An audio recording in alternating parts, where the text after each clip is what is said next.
और इस समय की खबर आ रही है, आखिर सीएम हरीश रावत ने, उत्तराखंड के मुख्यमंत्री ने अपनी चुप्पी तोड़ी है। न्यूज नेशन से कहा, हमने कभी भी नहीं बोला कि सभी शवों का दाह संस्कार कर दिया गया है। इसमें कोई अचरज नहीं कि लाशें मिली है, बहुत बड़ी त्रासदी थी, और भी लाशें मिल सकती है। हमारी ही कॉम्बिंग टीम थी जिसने उन शत विक्षत लाशों को ढूंढा और उनका अंतिम संस्कार किया। पिछले 1 साल से ही हम लोग कॉम्बिंग कर रहे हैं। आखिरकार न्यूज नेशन की खबर दिखाए जाने के बाद उत्तराखंड के मुख्यमंत्री हरीश रावत ने अपनी चुप्पी तोड़ी है और साथ ही कहा है कि उन्होंने कभी ये नहीं कहा कि सभी शवों का दाह संस्कार कर दिया गया है। उनकी टीम लगातार कॉम्बिंग कर रही है और शत जो भी मिल रहे हैं उनका दाह संस्कार किया जा रहा है।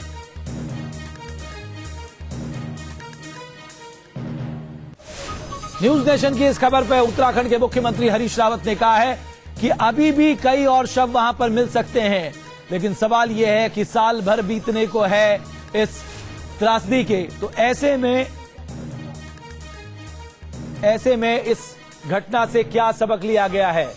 हम आपको बता दें कि मुख्यमंत्री हरीश रावत ने न्यूज नेशन से बात की है। आइए क्या कुछ उन्होंने कहा आपको दिखाते हैं। उस पर कहीं ना कहीं सवाल खड़ा होता है। मैं समझता हूं कि राज्य सरकार के किसी भी जिम्मेदार व्यक्ति ने कभी ये नहीं कहा कि वहां और सब नहीं हो सकते, क्योंकि विस्तृत भूभाग है, झाड़ खंकाड़ हैं, नदी नाले हैं, गाड़ गधेरे हैं, लोग जान बचाने के लिए अलग अलग क्षेत्रों में गए।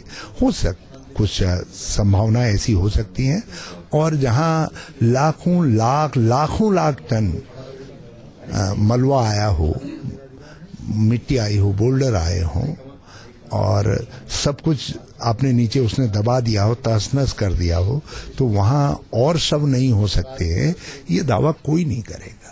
और ना हमने किसी ने ये दावा किया। और जो ये कंगाल मिल भी रहे हैं, हमारा कॉम्बिंग ऑपरेशन चल रहा है, डीआईजी लेवल का ऑफिसर कॉम्बिंग कर रहा है, क्योंकि हम बर्फ पिघलने का इंतजार कर रहे थे। बर्फ पिघलने के बाद हमने डीएम को ये अधिकार दिए हैं कि वो वहाँ कॉम्बिंग करवाए, और डीआईजी लेवल के ऑफिसर इस कॉम्बिंग के काम को देख रहे हैं। 1 साल हो गया, लेकिन अभी भी वो जो कॉम्बिंग ऑपरेशन जिसका आप दावा कर रहे हैं वो पूरा नहीं हुआ। विजय बहुगुणा ये कह चुके थे कि कोई वहां पर लाशें नहीं है, सबको जला दिया गया, दाह संस्कार हो गया है विधिवत हिंदू रीति रिवाज से। अब ये कंकाल कहीं ना आपको नहीं लगता कि सवाल पैदा करता है आप लोगों के कॉम्बिंग ऑपरेशन जिसका आप दावा कर रहे हैं? लाशें उस समय निकाली जा सकी थी जिनको संभव था निकाला जाना, हमने उन सबको निकाल करके दाह संस्कार किया है। मगर मलबे के नीचे असंख्यों टनों टन मलबे के नीचे नहीं है, वो दावा कोई नहीं कर सकता है। और उस सब मलबे को हटाना संभव इसलिए नहीं है, यदि हम हटाएंगे तो उससे केदारनाथ मंदिर को भारी क्षति हो सकती है। आसपास के जंगलों की हम बात कर रहे हैं, जहां पर लोग भागे थे, उन्हें बचाया भी जा सकता था, ये सर्च ऑपरेशन नहीं हुआ। ये सवाल अब खड़े हो रहे हैं। ये जो में यथासंभव कॉम्बिंग की गई है, यथासंभव कॉम्बिंग की गई, और अब भी कॉम्बिंग जारी है। लेकिन उस कॉम्बिंग के दौरान कुछ शव मिल सकते हैं, 1 शव मिला है, कुछ शव और भी मिल सकते हैं। इस संभावना से हमने कभी इनकार नहीं किया है। हमने उसका डीएनए करवाया है, उसका दाह संस्कार करवाया है, और आगे भी कोई शव ऐसे मिलेंगे तो उनका डीएनए भी करवाएंगे, उनका दाह संस्कार भी करवाएंगे, सब चीज करवाएंगे। अब इस बात को ब्लो अप करना, मैं समझता हूँ किसी भी तरीके से उत्तराखंड के हित में नहीं है। यहाँ जो लोग आ रहे हैं तीर्थाटन के लिए, पर्यटन के लिए, यदि कोई उनको डराना चाहता है तो वो इसको एक बड़े रूप में लेगा। नहीं तो जो व्यक्ति जानता है कि लाखों लाख टन मिट्टी का सैलाब आया है और उसने सब कुछ तहस नहस किया है, तो वो ये मान करके चलेगा कि वहाँ कुछ और सब हो सकते हैं। किसी आयोग का भी गठन नहीं हुआ, इतनी बड़ी त्रासदी हो गई, उसके बाद किसी की जिम्मेदारी तय हो या किस तरीके से चीजें चल रही हैं, उसको लेकर सरकार की तरफ से कोई आयोग का गठन नहीं हुआ। मैं समझता हूँ इसमें आयोग के गठन का कोई जरूरत नहीं है।